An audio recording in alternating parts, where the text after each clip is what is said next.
constante, ainda que seja sob formas diversas. O prazer é crescimento, a dor, diminuição. Então, a consciência não sabe, em um primeiro momento, a causa desse processo de diminuição que tanto lhe repugne e por que deva substituí-lo por aquele de aumento que tanto atrai. Mas, apenas supere o primeiro momento e prove as novas realizações, e ela se lançará na sese mística com o impulso incontido que teria dado às paixões humanas. Porque se trata sempre de aumento, que é prazer. Se, todavia, é necessário morrer, o misticismo se baseia inteiramente na fase reconstrutiva e não aceita a primeira negação de vida senão como treva transitória, condição de luz permanente. O fenômeno equilibra-se consoante uma perfeita lógica. Trata-se de remodelar a consciência segundo uma natureza mais potente. As paixões humanas representam uma ordem de vibrações pesadas que, recaindo na Terra, são incapazes de elevar-se na estratosfera do espírito e engolfar-se nos planos superiores para neles penetrar e fixar-se. O desprendimento é uma inaptidão da consciência para responder a certas vibrações estabilizadas em vastíssimos períodos de evolução biológica e um adestramento para responder a vibrações mais sutis e mais elevadas. Afirmei que as vibrações representam uma ordem de ondas mais curtas, rápidas e dinâmicas, mais penetrantes e, por seu ritmo mais intenso e veloz, capaz de elevar-se. Aqui se trata de passar de uma ordem de vibrações densas e pesadas a uma ordem de vibrações ágeis e sutis. Cientificamente, pode definir-se a ascética como a ciência das ondas pensamento e bem assim o método de sua transformação em tipos cada vez mais imateriais, elevados, penetrantes, velozes e potentes. É o organismo de normas modeladoras dessa ressonância. Os estados de alma, o comportamento do espírito, contém o método de operar a transmissão e de captar tais ondas, método pelo qual se chega a pôr o espírito no estado de sintonia permanente com centros de consciência e de emanação situados em mais altos planos. Na sese, avança-se gradativamente. Uma primeira vibração liga o espírito, por ressonância, com um plano mais alto. A repetição consolida a ligação, de modo que se torna possível adaptar paulatinamente o ser, até que logre estabilizar-se em novo equilíbrio e transferir-se definitivamente para novo modo de ser. Por isso, justamente, insisti muito sobre a afinidade com a transmissora na técnica das noures, porque aí se iniciava este processo de sintonização que aqui se completa. Na sese mística tende-se para a unificação, a sintonização. Portanto, deve ser integral, de toda a alma e com todo o universo e não mais parcial apenas, localizada em uma dada ressonância conceptual.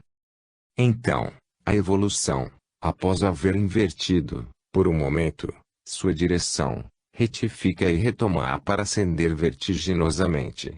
O ser supera a fase de negação e torna-se a afirmar com centuplicada potência. Cambiado o centro, a vida então muda de significado e valor, contém realizações diversas das humanas, para as quais tende. O organismo físico já não é um meio de expressão e expansão, mas um cárcere, um meio de compressão. A morte torna-se vida e a vida se converte num processo da negação no humano e de afirmação no divino. É um desnudamento de alma, porquanto a certos níveis não pode chegar e neles ingressar senão a alma nua. Depois das primeiras vicissitudes, o espírito retoma a direção e verifica-se o fenômeno maravilhoso da inversão da dor, isto é, de sua anulação. Conquista-se, então, a libertação. Superada a dissonância, o espírito harmoniza-se no grande concerto do universo. A dor humana separa-se cada vez mais dele e permanece cá embaixo, como coisa morta, entre as mortas escórias da vida. A dor é reabsorvida no amor, a vibração dissonante é submersa no oceano de harmonias da divindade. Ocorre, então, o que ocorre na morte, o sofrimento, que deveria aumentar, é progressivamente reabsorvido na insensibilidade na luta entre a dor e o amor. Vence o amor, morre a dor, triunfa o amor. Em meio dos tormentos, a alma canta. Assim, imerge o espírito em um novo mundo. Isso, porém, se realiza gradualmente. O sofrimento decorrente da mutilação de consciência no plano humano é compensado pela alegria da expansão no plano sobre-humano. A proporção que ocorre, no nível inferior, o sufocamento da vida, desdobra-se o campo coberto pela nova consciência. A proporção que se torna eminente o desprendimento, encurtam-se as distâncias e a alma aproxima-se da meta e exulta com seu triunfo. A vida dos místicos é o percurso desse trajeto. Ascetas existem duros e insensíveis que nada mais sabem dizer além de renúncia, em que tudo está ainda imerso na noite da separação humana, e ascetas aqui, chegados a nível mais alto, cantam amor. Há os que semeiam e os que colhem, os que se martirizam e os que triunfam, mas todos percorrem as diversas fases de idêntico ciclo. No princípio, o caminho é ensado de dificuldades e resistências. O eu inferior não depõe facilmente as armas e, quando voluntariamente o faz, organiza uma defesa inconsciente em que reafloram os impulsos milenários, indomados, do pretérito biológico. Então, na profundeza da carne e da paixão, ressoam sussurros ameaçadores e a fera se revela, olhos sangrentos, ferozes, para dilacerar. Estão precisamente unidos, um ao outro, os dois tremendos inimigos, espírito e matéria, e a luta é atroz, interior, sem tréguas. Não raro, vence a besta. 17. A unificação. Já está iniciada a cisão, traçado este antagonismo, cada vez mais larga se torna a brecha. Por entre as fendas do invólucro e penetrou algo impossível, já se tornou alguma fuga. Vivida foi uma nova experiência e já não pode esquecê-la o espírito, que torna a investir contra as paredes para sua libertação momentos emocionantes, de trepidante expectativa em que se debate tenazmente a alma e, de sua prisão, clama apaixonadamente e cada vez mais comprime e intensifica seu esforço de libertação, porque ouviu através das espessas paredes a primeira ressonância, provou a primeira embriaguez do voo, sente ruírem nas trevas as últimas barreiras, além das quais explodirá a luz. Rasgam-se, a pouco e pouco, os véus e ocorrem os primeiros contatos. Sons divinos descem até o espírito. Aberta esta passagem e por ela jorra agora a fonte divina. A alma estará além de toda a sua ânsia, inundada. Chega então o Espírito de Deus, qual a irrupção de um incêndio que passa por sobre tudo, para incinerar totalmente os resíduos das paixões humanas. Inicia-se, nessa altura, o processo da unificação. Mas, tampouco, advém sem luta. A alma está agora nua e é percutida até a profundeza. A subversão dos equilíbrios ocasiona inauditas tempestades de sensações, no campo de forças da consciência. A superveniência das potentíssimas radiações provoca fulgurações e incêndios. A alma deve arder e abrasar-se para surgir renovada das cinzas de seu passado. A suprema força divina atraiu e cingiu em sua órbita aquela alma que, presa, se põe a gravitar-lhe em derredor, cada vez mais vertiginosamente, e, quanto mais se constringem as órbitas, tanto mais violenta é a atração, mais ativa a absorção, mais próxima a unificação. Nesta unificação, a consciência sente perder-se como individuação distinta, já não sabe quem seja e luta contra o seu dulcíssimo aniquilamento, feito de amor. Mas, ao mesmo tempo, não pode deixar de expandir-se, porquanto aquela atração é também sua atração e os dois termos, unificando-se, não podem deixar de incidir fatalmente um sobre o outro. A alma experimenta vacilações, sente expandir-se limitadamente e isso é alegria suprema, porém, já, não se identifica, já não se reconhece como eu distinto e isso a entristece. Afigura-se-lhe que já não é possível existir sem representar um tal eu, Nessa imensa expansão, parece-lhe consumir-se e recua apavorada. Abre-se-lhe aos pés a voragem do infinito e não sabe medi-la sua pequena consciência de antes.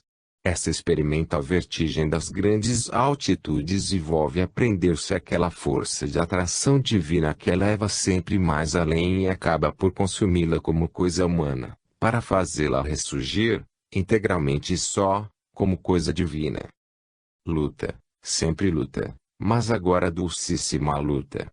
O combate, nos primeiros planos da ascese mística, se travará entre a besta e o anjo que ainda se conserva exausto e dilacerado pelos ferimentos recebidos, mas agora a luta se desencadeia entre o divino e o humano. Diz Ruysbroeck, em sua obra, O Ornamento das Núpcias Espirituais, no capítulo, O Combate, os assaltos do amor colocam, frente a frente, dois espíritos, o Espírito de Deus e o nosso. Começa, então, a luta. Nosso espírito inclina-se para Deus e quer possuí-lo.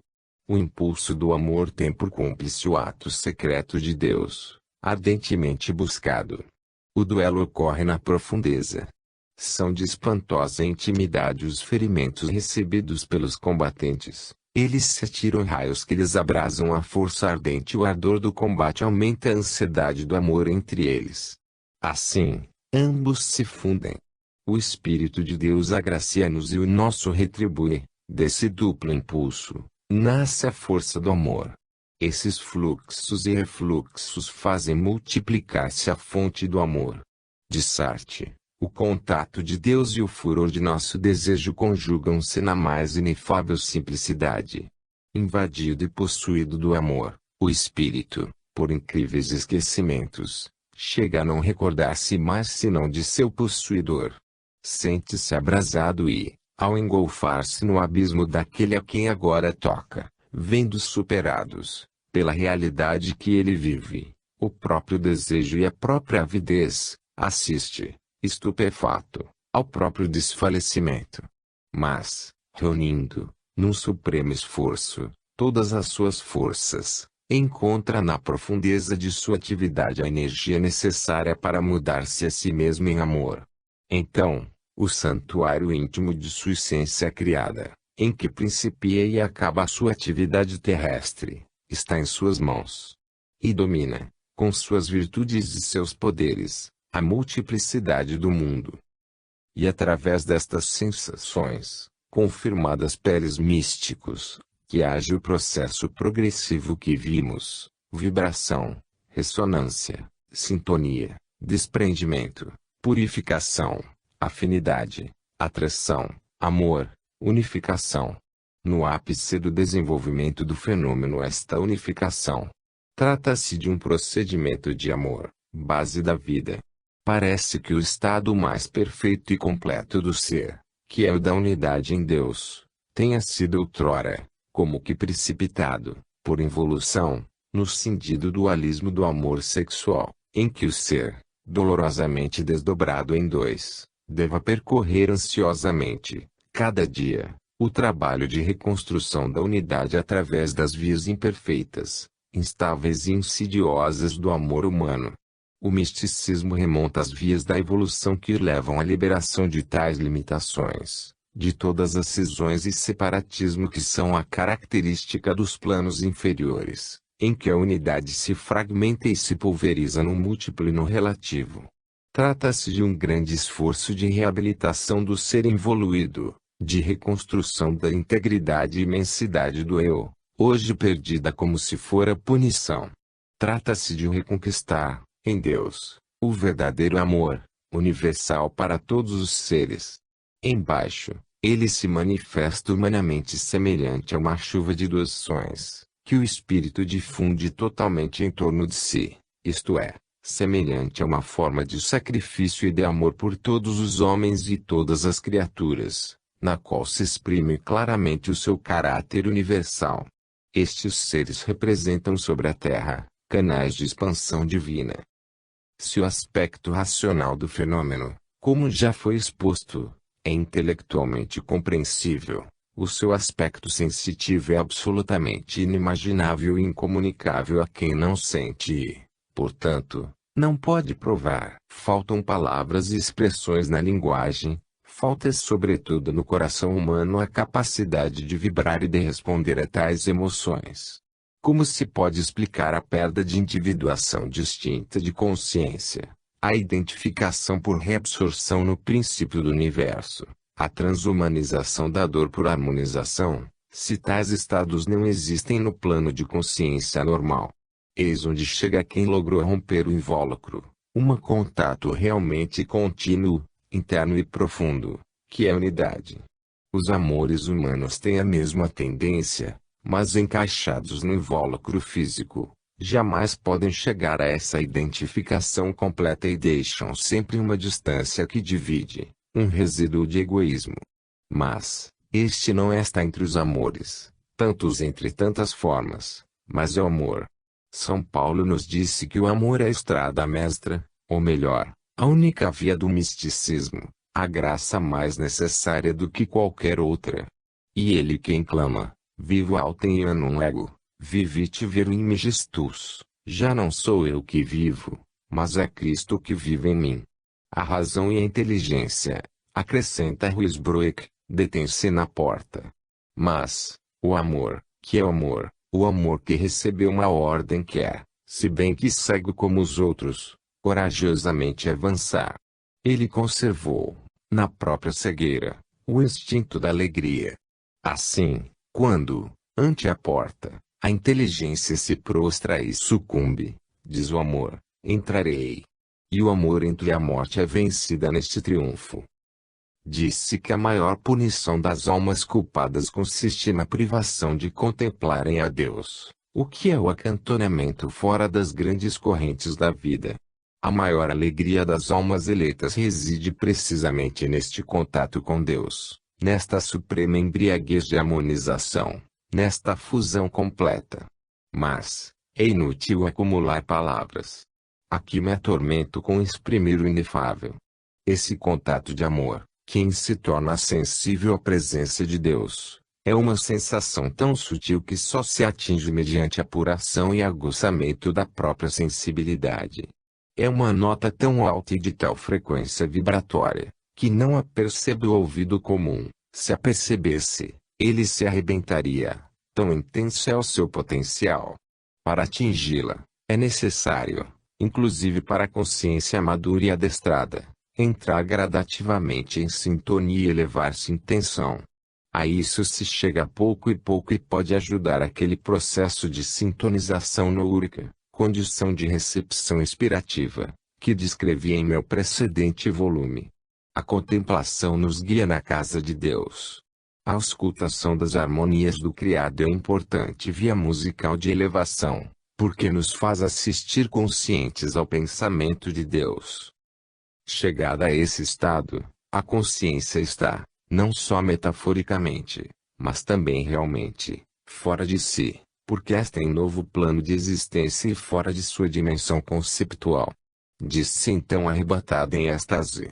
O êxtase é um estado tremendamente ativo e supremamente consciente, é o estado de percepção da unificação. Esta pode ser inconsciência, somente para os inconscientes nesse plano. O êxtase é a última fase do fenômeno místico, o coroamento da sese, o vértice atingido, não racionalmente, como fizéramos em princípio, mas sensitivamente. Aqui não se trata de entender o fenômeno, porém, muito mais do que isso, trata-se de vivê-lo. Tal é a diferença existente entre observar e ser. O êxtase é a revelação consciente da união. É a percepção da realização perfeita da identificação vibratória. A graça, tão discutida, é um fenômeno real, cientificamente admissível, isto é, uma descida de corrente que leva para a sintonização e tende para a unificação, e a emanação do alto, na qual a divindade se revela ativa e move suas atrações. O estado de graça é o estado de harmonização alcançado. Eis o glorioso epílogo da via longa e dolorosa que o místico percorreu. O poeta se põe a caminho, mas só o místico chega. O poeta tenta e invoca, o místico realiza e ama.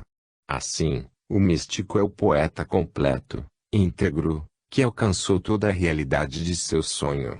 O êxtase é a síntese suprema de toda a arte, porque é de toda a concepção e de toda a beleza. Sim, os místicos são poetas imensos, vertiginosos, maravilhosos.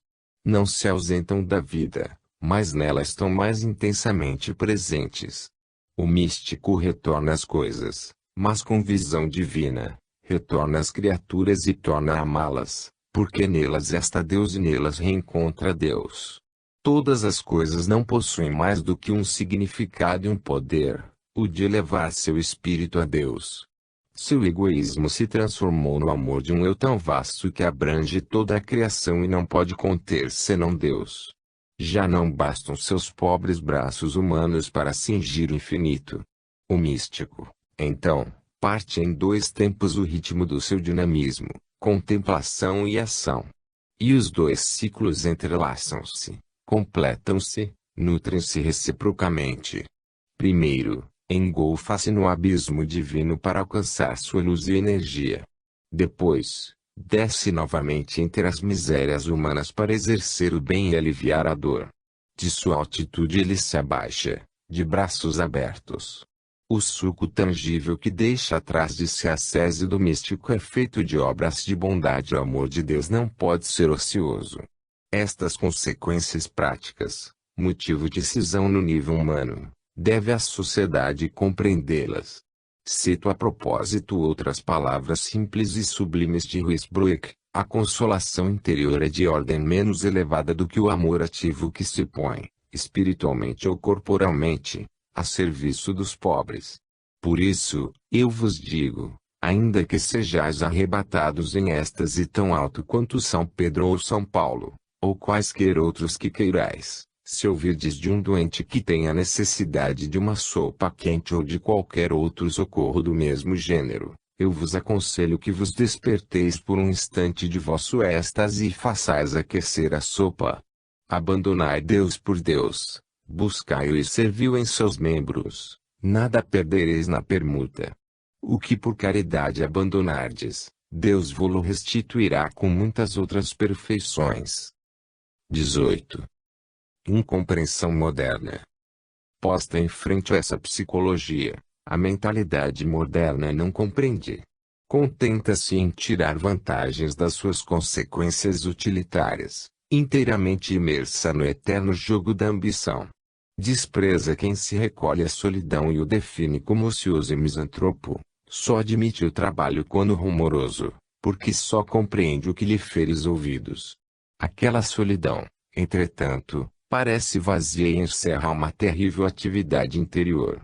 O místico mantém outras relações vitais, e se foge, por momentos, ao contato humano, é para nutrir-se no contato divino. O centro das suas atrações está colocado além da atmosfera terrestre. Sua alma não ama a vida, senão enquanto ela representa uma missão de bem e uma prova para levá-lo a Deus. Para onde quer que o seu olhar se volte, não procura e não ama outra coisa, senão a Deus. Ele o sente identificado na sua própria essência, presente e ativo no mais íntimo de si mesmo. Todas as imagens caíram. Só Deus permanece, tonante voz interior, no silêncio exterior das coisas. A alma do mundo é vazia e se projeta ao exterior, para cobrir o seu vácuo horrendo. A alma do místico é plena e ama a solidão, que lhe permite projetar-se ao interior e sentir a própria plenitude. Ele não precisa aturdir os sentidos para esquivar-se à própria desolação, não teme, como o mundo, os silêncios em que a alma se manifesta. A realidade da vida está nesse recato em que a palavra cessa. Só quando atingimos a profundidade daqueles silêncios, a realidade levanta a fronte e nos encara. A grande claridade se encontra no fundo, além da mais densa treva. O plano de vida do místico está colocado muito acima da terra. Ele também sofre e goza, teme e espera, lamenta-se, canta e ama, mas tudo isso se passa em outro nível de consciência, através de formas, reações e repercussões diferentes. A orientação conceptual e sensória, a maneira de ver as suas relações com os fenômenos, são completamente diversas. Ele capta, num todo, uma nova ordem de ressonâncias. Conquistou um novo sentido, o sentido místico, que é o sentido da harmonização com o universo. As suas vias são outras. O homem atual avança pelas vias do trabalho, do domínio sobre o mundo, e quer destruir a dor pelo exterior. E a via longa da evolução, que vence os obstáculos, doma as resistências, mas prende o espírito. O místico segue o caminho curto, avança pelas vias da concentração, do domínio de si mesmo, e destrói a dor no íntimo, não aniquilando-lhe as causas, mas superando-as, com uma diferente sensibilidade. Ele não toca e não modela o exterior, mas liberta o espírito, supera tudo, porque se eleva sobre a terra. Essas duas psicologias são contrárias, e não há possibilidade de se comunicarem.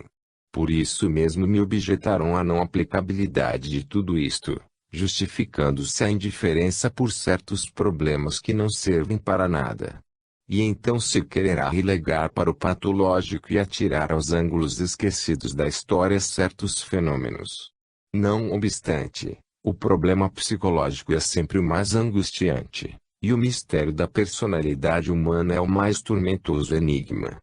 Este é, portanto, o estudo mais moderno, mais profundo, mais original que se possa fazer. A fé nos fala com palavras poderosas, mas vagas, e a ciência apenas balbucia, quando é honesta, confessa sua ignorância. Contudo, na consciência estão as mais profundas realidades e as mais vastas possibilidades da vida. Ainda não se sabe nada. E, entretanto, a consciência já é o germe de todos os desenvolvimentos. Se qualquer coisa nasce no mundo exterior, em qualquer dos seus campos, desponta sempre daquele mistério interior. Se o divino desce sobre a terra, é por meio daquele trâmite. O problema é, pois, palpitante, atual, e também prático. Não se pode esquecer ou abstrair aquilo que não se vê e não se toca, porque justamente ali se encontram a causa e a origem das coisas. E cada um de nós traz em si essa unidade que se chama eu, essa síntese que se chama consciência. Esta é o que de mais vivo temos em nós, e tão vasta que não lhe conhecemos os limites. Vemo-la abismar-se em camadas profundas, que não sabemos e não ousamos sondar. Ela evolve e se transforma continuamente em nós, mas está sempre presente. Não a vemos, e no entanto as nossas mais íntimas sensações e emoções, alegria e a dor, estão nela e não no exterior. A nossa parte mais vital e importante se encontra nesse imponderável. Esse centro estabelece contatos com tudo que o cerca, e apesar disso permanece sempre distinto, gigantesco e indestrutível. O homem moderno, que compreendeu as leis mecânicas de tantos fenômenos, zombando assim de tantos terrores, acredita com isso ter destruído o mistério e resolvido o enigma da vida. E num simplismo primário, não vê que o mistério é infinito e nada mais fez do que ampliar os seus limites. Não vê que no mundo sutil do espírito se encontram leis grandiosas e reações tremendas. Por isso, quem tocou e viu, se revolta quando a inconsciência nega e sorri. Por isso me esforço sem tréguas para fazer que se veja e saiba. Nestas questões elevadas e distantes, que não servem para nada, agita-se o problema das civilizações futuras. Nestas pugnas, não escritas, por certo, para exercício retórico, agita-se uma vida muito mais intensa, movem-se forças titânicas, tomba a semente de novas orientações, que amanhã conquistarão valores imensos. O espírito humano deve, por irresistível e fatal impulso de evolução, projetar-se além das barreiras que hoje o limitam, além das dimensões do seu atual concebível. Tem-se o dever de arrancá-lo da sua ordem de vibrações voltadas para a Terra, e projetá-lo, com toda a sua potencialidade, nesta outra ordem de vibrações, que querem subir, superar e romper os espaços, para a fusão com o ritmo cósmico. 19. O subconsciente. Conquanto se insurge em protesto a multidão dos cegos raciocinadores, o homem não pode renegar o indestrutível pressentimento de seus futuros desenvolvimentos de consciência. Tem-se a sensação de que, sob o minúsculo eu normal de superfície, se estende em profundidade um eu ilimitado. E o homem inquire de si mesmo: que coisa, pois, sou eu? A ciência percebe que o mundo fenomênico, já imenso em sua superfície, é de uma complexidade, perfeição e sabedoria, que progridem à medida que é observado a maiores profundidades. A ciência é algo que, perpétua e ilimitadamente, evolve na direção dessa profundidade. Ela mesma é constrangida, por leis de evolução, a progredir e a lançar-se nesses novos campos. E já percebeu que a personalidade humana se estende em zonas que estão além dos limites normais da consciência racional e prática. Deve ter verificado a existência de um campo subterrâneo de consciência, carregado de motivos, repleto de germes, de que tudo isso se desenvolve e aflora na normal consciência de superfície. Denominou esse campo de subconsciente ou consciência subliminal, ou coisa semelhante. Nestes últimos anos, escreve Paulo T. em seu opúsculo, Os Problemas do Espírito, a ciência relativamente nova da psicologia começou a projetar viva luz sobre o mistério da personalidade humana. Numerosas pesquisas e estudos experimentais do funcionamento normal e anormal do espírito humano conduziram os psicólogos a descobrir que considerável cota de nossa atividade mental se produz sem que o percebamos. Esta cerebração inconsciente, como a denominam, parece confirmada por nossos conhecimentos psicológicos. Daí procedem as discussões acerca do subconsciente. Segundo aqueles psicólogos, o subconsciente parece ser a sede da inspiração e da intuição. Poetas, pregadores, musicistas disso podem dar testemunho. Os pensamentos de maior apreço são os que nos chegam sem serem invocados e que constituem as fulgurações do gênio. As melhores descobertas científicas realizam-se muitas vezes graças ao que os psicólogos chamam de subconsciente. O investigador sente primeiro uma intuição e, depois, entrega-se ao trabalho e pede a experiência que a justifique. A razão, que nada mais é do que o nome ordinariamente dado por nós ao exercício consciente de nossas faculdades mentais, arrasta-se penosamente sobre 4 pés. A intuição impulsiona-se com um bater de asas. A intuição, pois, que está na profundeza, é um contato mais próximo da realidade do que a razão, que está na superfície. O método discursivo e dedutivo, diz Jastrow em A Subconsciência, é o caminho penoso da lógica, montada em pernas de pau, enquanto a intuição é o voo pulsante do inconsciente, que num instante se transporta da terra ao céu. Muitos, porém, como Gelei, idealista, mas positivista, em seu dilema inconsciente ao consciente, não chegaram ao fundo e não compreenderam. O próprio Schopenhauer vê um abismo intransponível que separa o inconsciente do consciente, e, em vez de lançar pontes, corta-as. Outros se avizinham, averiguam, sem contudo explicar. Assim o faz Ribot. L'inspiration révèle une puissance supérieure à accent aigu l'individu conscient, étrangère à lui quoique agissant par lui, état que tant d'inventeurs ont exprimé en ces termes, je n'y suis pour rien. A inspiração revela uma potência superior ao indivíduo consciente, que, embora se manifeste por ele, lhe é estranha. É um estado que muitos inventores têm traduzido nestes termos, não tomo absolutamente parte nisso. Não posso furtar-me a citar, nessa altura, uma página do conhecido volume, O Homem, esse Desconhecido, de Alexis Carrel. Esse livro, que me caiu às mãos por acaso, enquanto corrigia provas tipográficas um ano depois de eu haver concluído este meu trabalho, me surpreende pela identidade de pensamento de seu autor com minha experimentação.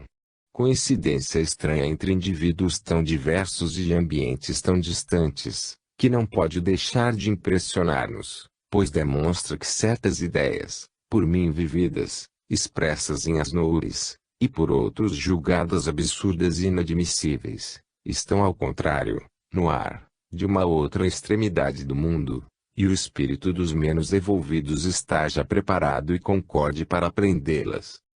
Escreve o Dr. Carrel, um dos mais eminentes cirurgiões experimentadores do Rockefeller Institute for Medical Research. É certo que as grandes descobertas científicas não constituem obra exclusiva da inteligência. Os cientistas de gênio possuem, além do poder de observar e compreender, outras qualidades: a intuição, a imaginação criadora. Com a intuição, eles apreendem o que permanece oculto aos outros, percebem relações entre os fenômenos aparentemente insulados, adivinham a existência do tesouro ignorado, sabem, sem raciocínio, sem análise, o que lhes importa saber. É o fenômeno outrora designado pelo nome de inspiração. Encontram-se, entre os homens de ciência, dois tipos de espírito, o lógico e o intuitivo. A ciência deve seu progresso tanto a um quanto a outro desses tipos intelectuais. Somente os grandes homens, ou os puros de coração, podem ser transportados pela intuição às culminâncias da vida mental e espiritual. É uma faculdade estranha, apreender a realidade, sem o concurso do raciocínio, parecendo-nos inexplicável. É assim que o conhecimento do mundo exterior nos chega muitas vezes por vias diferentes das dos órgãos sensoriais. Assim é encarado, por necessária consequência de averiguações de fenômenos, o subconsciente, mas não se lhe compreendeu a natureza, a extensão, o conteúdo. Cada autor tem criado um seu diverso subconsciente e nenhum o tem enquadrado na fenomenologia universal, na teoria mais profunda da gênese e do desenvolvimento do espírito e das metas da personalidade humana. Para James e para Mieres, o subconsciente é o primitivo, o fundamental, o secundário. A derivação é a consciência, que é um produto da ambientação. Jastrow acrescenta que acima da consciência existe uma organização psíquica anterior a ela, a qual é sem dúvida a fonte de que ela se originou. Chegou-se a sentir confusamente a existência desse intelecto profundo, mais vasto do que aquele intelecto de superfície a que chamamos razão, a entender que esta síntese da vida não pode suster-se por sua força e que, como ilha emergente do oceano, deve apoiar-se, para emergir, em bases tanto mais vastas, quanto mais se desce em profundidade para entender e resolver o problema. Não basta haver notado tudo isso e permanecer na dimensão racional, mas é necessário sair, uma vez por todas, dessa dimensão e lançar-se naquela profundidade, e isso de olhos abertos, isto é, permanecendo consciente em outras dimensões. É necessário possuir em si o fenômeno e sondá-lo por introspecção. É necessário ter a coragem, que a ciência não tem, de concluir por uma concepção única dos fenômenos. E necessário ter anteposto a tudo isso uma orientação completa, intelectual e moral, do próprio eu, no seio do funcionamento orgânico do universo. 20. O superconsciente. Não posso repetir aqui sobre que bases assentou o problema, coisa já feita em outra parte. Naquela obra desenvolveram-se teorias que atribuem exato valor ao conceito de subconsciente. Resumamos. A psique humana é um organismo em contínuo crescimento, expansão, por descida na profundidade, mediante estratificações, das sínteses das experiências da vida, as quais gravitam para o interior. Essa assimilação contínua, operada em zona de livre-arbítrio, se fixa no determinismo dos equilíbrios estabilizados na trajetória do destino. O subconsciente é precisamente a zona dos instintos formados, das ideias inatas, dos automatismos criados pela repetição habitual da vida. A lei do meio mínimo limita o esforço consciente só no campo ativo da construção nova. O resto, o que foi vivido e constitui síntese completa, vai jazer em repouso, em consciência, nos estratos do subconsciente, de que tantas qualidades e instintos nossos emergem como produtos completos, cujos termos determinantes nos escapam. A consciência de superfície é, pois, um tentáculo ativo, consciente, porque em fase de trabalho, o subconsciente é um imenso repositório de reservas, de produtos estáveis e fixados depois do período de formação consciente. Ora, aqui começa a confusão terrível dos psicólogos, quando eles julgam este subconsciente a fonte da inspiração, a sede da intuição, o germe da criação intelectual do gênio. Mas, há uma terceira zona que chamo de superconsciente, a qual, por estar igualmente fora da consciência normal, foi confundida com o subconsciente. E entre os dois há a diferença do dia para a noite. Se o subconsciente pertence ao passado, o superconsciente pertence ao futuro. O primeiro aprofunda-se nos estratos involutivos dos antecedentes biológicos. O segundo emerge nos planos evolutivos dos superamentos espirituais. Estamos nos antípodas. Neste volume, falando de mais altos níveis de consciência, que da razão ascendem à intuição e à visão do êxtase místico, temos-nos movido e avançado sempre e exclusivamente no campo de superconsciência, subindo precisamente ao longo das fases de uma realização sua cada vez mais intensa. Em todo esse caminho, a consciência é, pois, uma pequena zona de luz que, partindo da primeira imersão do psiquismo oriundo das formas dinâmicas, prossegue através da fase biológica e se aventura agora na fase psíquica e no seu superamento na fase hiperpsíquica, em que a consciência se encaminha para tornar-se consciente em dimensões hoje superracionais para a média normal imersa nas trevas do inconcebível. A consciência racional é um pequeno vagalume, um risco iluminado, porque de trabalho e criação, que se desloca ao longo desse extraordinário trajeto, cujo princípio é abandonado embaixo e cujo fim se perde no alto, além de toda a nossa medida. Assim, o subconsciente, conquanto invisível, porque não emerge à luz da consciência, contém as bases do edifício e representa os fundamentos que o sustentam. Embora não apareça no pormenor, ele sobrevive ainda assim completamente como síntese e como tal é suscetível de ser investigado. Se o subconsciente é superado e esquecido, como labor construtivo consciente, todavia nós o possuímos íntegro como resultado. É aquele instinto tão rico de misteriosa sabedoria, que rege tantas ações nossas e é tanto mais sólido quanto mais profundamente radicado nos estratos da evolução biológica. Do outro lado, como um pressentimento, lampeja em jatos o superconsciente. Ora, o gênio se inspira nesse pressentimento e não no subconsciente que contém somente os fundamentos do edifício, e não a sua elevação. O gênio cria só como antecipação de evolução, qual tentáculo lançado no futuro e não por reminiscência de um passado inferior. Nele, a zona de consciência deslocou-se para além do normal, aos planos mais altos de evolução. Nas profundezas do subconsciente se pescará o passado envolvido, nunca o futuro superevolvido, que chega. Assim, o eu se desloca do subconsciente ao superconsciente, através da fase presente, chamada consciente. Esta é a zona lúcida de consciência racional. O resto nos escapa sob formas de consciências veladas, intermitentes, inimagináveis. Mas, o resto é o nosso maior eu da eternidade, que está para lá do nascimento e da morte com o qual o ser se identifica, reencontrando-se todo a si mesmo e, então, não conhece mais fim.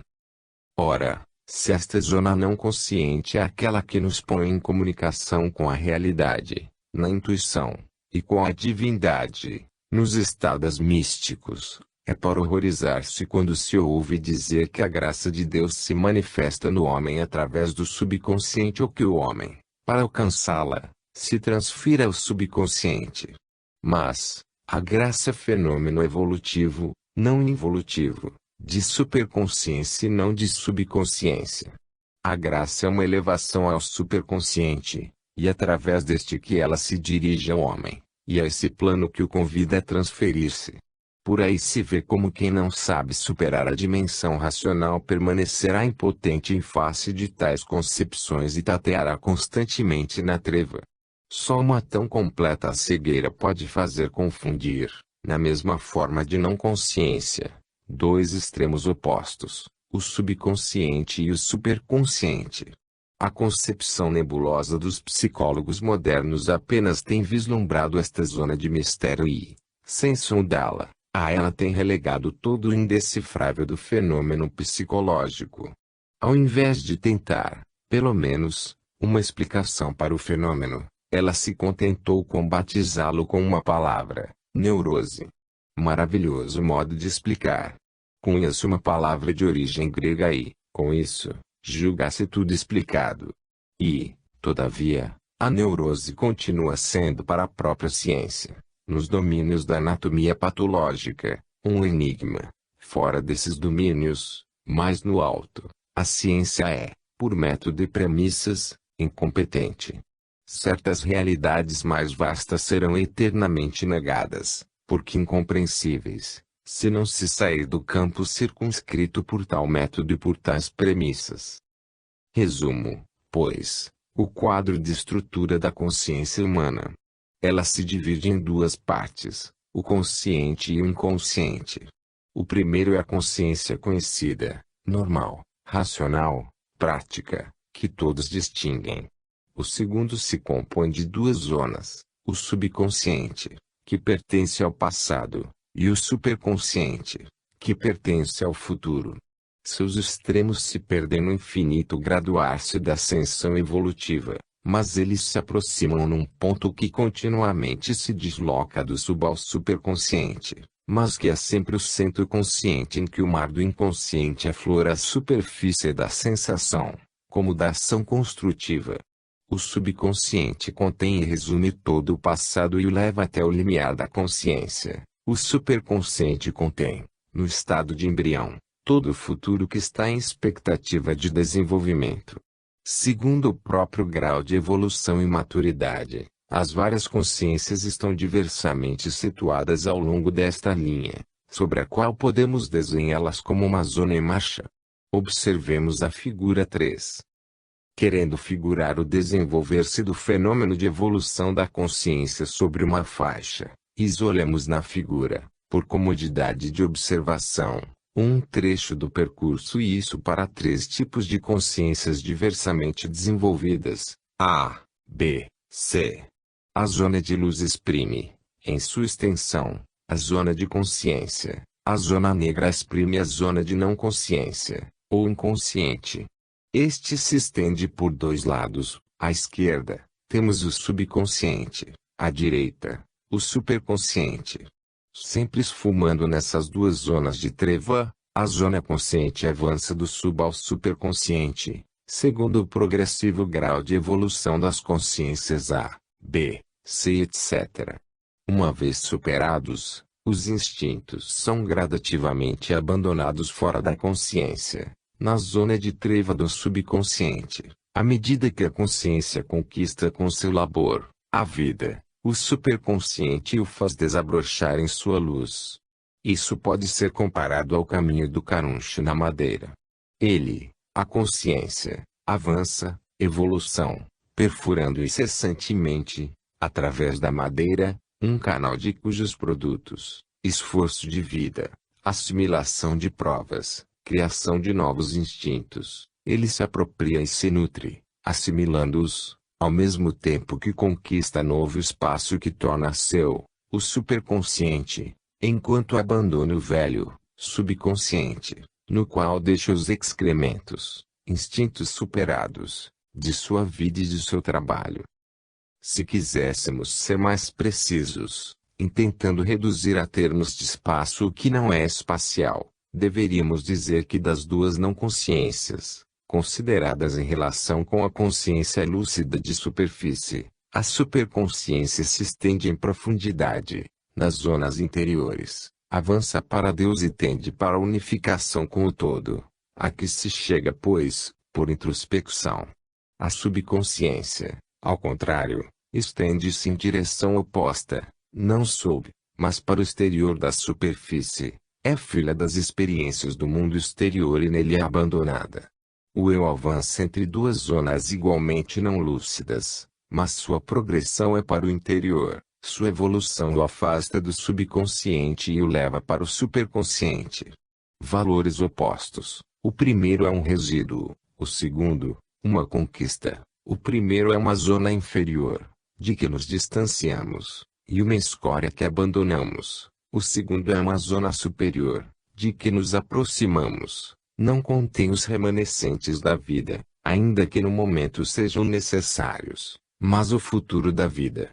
A passagem do subconsciente ao superconsciente é uma expansão para o interior, se assim podemos expressar-nos, uma expansão em profundidade, em que o ser, aprofundando-se para o centro, se eleva aos planos mais altos que lhes são aproximação. Nesse caminho, o eu é como um núcleo que se enriquece, dilatando por estratificações suas potencialidades, através das experiências da vida, que são exatamente o agente revelador daquele mistério íntimo em cuja profundeza está a Deus, manifestação. Assim, esse mistério é continuamente exteriorizado naquele plano de consciência lúcida que, como se vê, e uma consciência de trabalho e de transição, em marcha do subconsciente ao superconsciente, cuja posição é portanto relativa, assaz diversa de indivíduo para indivíduo, segundo sua história e sua maturidade evolutiva. Somente em tal enquadramento de conceitos é possível entender o superconsciente, fixar-lhe os limites, o conteúdo, a função. Só assim se pode orientar e definir o fenômeno místico, como naturalmente situado nas superiores zonas do superconsciente. Não se resolve o problema com o mutilá-lo ou negá-lo, de vez que ele é um majestoso fato histórico, responde a um sentimento religioso universal e fundamental, a uma função eterna do espírito humano e, como experiência para quem a alcança, é um fato objetivo indiscutível. Se a forma mental moderna é o que de mais inadequado pode haver para chegar a tais fenômenos, isso nada lhes pode tirar a realidade e a importância. É logicamente absurdo, até para os racionais, que um consenso tão vasto e um tipo de experiência tão unânime qual é a mística, que repercute de uma outra extremidade da terra e dos tempos, repouse sobre o erro e a impostura. O fenômeno místico é, ao contrário, o mais imponente fenômeno da vida humana, porque ele assinala uma reaproximação daquela divindade que, como centro espiritual do universo, em meta de toda existência, convergência de todas as forças, de todos os movimentos, tendência suprema da evolução. Segunda parte. A experiência. 1. Em marcha. Abandonemos os cegos negativistas. Já é tempo que eu prossiga, embora sozinho, na minha experiência do fenômeno. Expus os fundamentos e agora podemos avançar. Inicialmente, enquadrei o fenômeno místico no mundo dos conceitos modernos, depois expus, no estudo do diagrama da ascensão espiritual, o aspecto teórico-científico, a técnica funcional, e dei a demonstração lógica do fenômeno, nos seus vários momentos e nuances, para que a razão ficasse satisfeita. Em seguida explorei o seu aspecto prático, como realização espiritual na metodologia mística, e dele ofereci a descrição genérica como uma sensação, referindo-me, especialmente, às experiências dos místicos. Aqui termina minha tarefa de estudioso, de observador racional distinto do fenômeno. Tudo isto, porém, não é o bastante. Entro no fenômeno, vivo e descrevo minha experiência. O que o fenômeno perde, limitando-se como extensão de casos observados, conquista em profundidade de sensação, em vivacidade de expressão, em solidez de experiência. Esta segunda parte é para os que amadureceram. Para aqueles que sentem e podem, por isso, compreender. Esses descobrirão um mundo, os outros não poderão entrar. Alcançamos um campo de misticismo que viverá nestas páginas, um misticismo experimental. Para me ater ao caso visado, Deverei assumir a forma pessoal e dizer muitas vezes eu, deselegante, mas necessário, embora me desagrade. Perdoarão, quando virem que estes eu são para os outros. Temos, assim, uma progressão de realidade, de precisão interpretativa, de profundidade de sensação, restringir e concentrar-se para ir ao fundo e emergir. Reviverei, nestas páginas, o tormento e a conquista. Ver-se-á numa série contínua de quadros, todo desencadeada a tempestade interior. Ver-se-á que tais afirmações não são gratuitas. Ver-me-ão na hora terrível da derrota e do abatimento em que a ideia nos precipita e na hora em que a alma, transposto o limite, consegue ouvir a música divina e canta a glória de Deus. Partirei da minha debilidade e miséria humana, o que me fará mais compreensível. Aparecerá a dolorosa negativa humana antes que apareça a deslumbrante afirmativa divina, a sombra cansada da cruz do caminho que se projeta sobre a terra antes de sua vitoriosa aparição no céu. Veremos, vivida, a realidade das afirmações racionais até agora expostas. Porque esses fenômenos, que muitos negam, ou falsificam, ou condenam, são feitos de asperezas insuspeitadas, de vida humana desiludida, só mais tarde reabsorvidas no êxtase místico. Esses fenômenos exigem constante fadiga da mente e do coração, nunca se conseguem com facilidade, só se desenvolvem na luta de cada momento, com a alma nua no meio da estrada onde se debate a vida. Alimentam-se com a dor própria alheia, que se torna comum. É necessária a comunhão de sofrimento com os humildes para se obter a comunhão de sentimentos, para sintonizar com o alto e obter resposta. É preciso empobrecer e descer para se iniciar a marcha. Só por esse meio desusado, incompreendido e não admitido, se alcança o êxtase no grande amor que é a harmonização suprema do espírito nas palpitações cósmicas. A consciência dos lineamentos e da orientação do fenômeno é aqui, afinal, conseguida. É resultado da parte científica e técnica, como da parte espiritual e descritiva. Minha poesia poderá, enfim, avançar tranquila sobre esses duplos trilhos solidamente assentados. Pelas várias sondagens que realizei para estabelecer as relações entre o fenômeno místico e a psicologia normal, para situá-lo nela e torná-lo compreensível e não apenas admissível, ver-se-á com quanta prudência vou avançando nessa psicologia supernormal.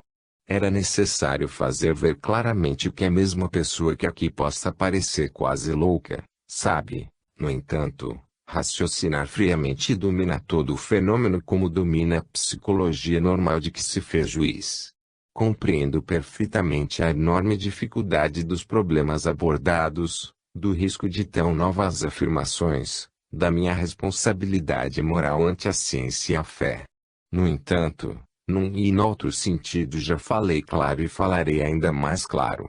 Certas afirmativas enérgicas foram e serão feitas em plena razão e lucidez, com a consciência da responsabilidade das consequências. Minha alma está amplamente aberta a todos os olhares, nestes meus trabalhos, que têm finalidades bem mais altas que culturais e pessoais, e se ela grita é porque tem coisas graves a dizer. É indispensável extrema prudência quando nos aventuramos a tais campos inexplorados, sobretudo quando isso é feito em forma tão pessoal. Aqui não afirmo e defendo a mim mesmo, mas afirmo e defendo um princípio. E desta ideia podem nascer, no pensamento humano, muitas outras de repercussão grave. Em certos momentos, estas minhas elucubrações assumem importância universal, abrangendo as religiões, a filosofia, a ética, além da ciência. Em certos momentos o seu desenvolvimento excede os limites da exigência editorial, que jamais poderá ser elemento suficiente para julgamento. Às vezes o quadro assume as proporções de tão violento incêndio que os traços fogem da moldura imposta pela necessidade prática e se revelam em sua verdadeira universalidade. Nesses momentos, o traçado que os caminhos humanos quiseram impor ao meu pensamento, Sujo e destruído, e o meu conceito nada mais tem de comum com os campos particulares em que parecia enquadrado. E então, eu sou supermediúnico, supermetapsíquico, superbiosófico, etc. Estou sozinho, avanço desacompanhado, porque sozinho vivi o meu fenômeno e sozinho assumo todos os riscos e todas as responsabilidades.